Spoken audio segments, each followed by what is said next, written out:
Hi, this is China Martens with ASUG News, talking to ASUG members about self-service analytics.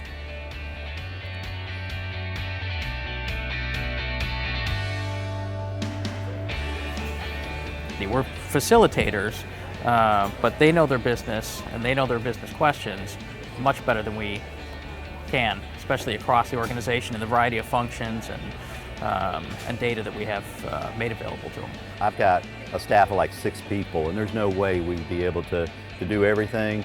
So empowering the users, educating them, and getting them to be helpful for you is really, really important.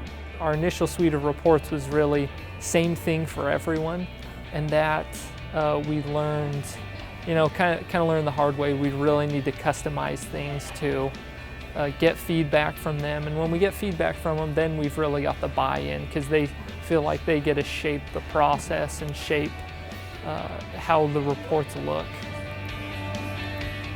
As analysts, it's just to send out information as much as you want, and there's no such thing as too much data for an analyst, right? We live in it all day and stuff like that, but for the consumers of the data, that's not always the case. They have only so much that they can digest, and so all the stuff that the end users needs to have, we're positioned right there in the middle to translate, this is what they need, this is what we have, here's how to make it accessible and digestible mostly. Don't want to overfeed them, don't want to leave them hungry either. We just got to get them well fed, and they let us know because we're implanted in their organizations. We're assigned to different service lines and different variety of departments at the hospital where we're in meetings with them in operations, on their 6 a.m. Monday morning meetings with the surgeons, so we know what they need, and we feel like we have a good handle on that side, as well as the technical side by our data warehouse connections also.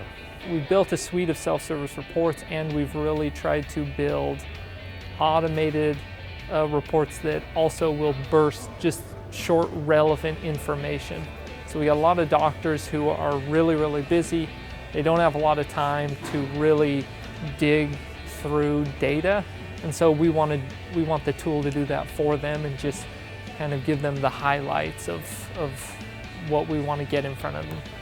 We're the state of South Carolina, but we have the ERP system for 72 different agencies. So I don't have enough people on my staff, obviously, to build the reporting needs and dashboards and that 72 different ways. So what we try to do is build some basic templates and then kind of empower and train the people at the different agencies so they can kind of take that and make them their own. We make a lot of training available. And then we proactively are communicating every time there's new functionality that comes out. We have a lot of training on how to run reports. We're just now really getting into training people on what to do with the information in the report. There's a group of physicians working on bypass surgery, and they want to understand what are the factors that are most important to a successful bypass surgery. So we kind of retroactively look at it. We say, what are the outcomes of the people who ended up with the best outcomes? And using that data, we work forward to what were the procedures and the protocols and the algorithms that were followed that led to those best outcomes. And then using that and the physician engagement, we've been able to track every 7 or 8 steps that they deemed perfect care, where they could say this should happen to every patient, and we can see our success rate. And as the success rate goes up, our outcomes get better, and even we've been able to notice that costs go down.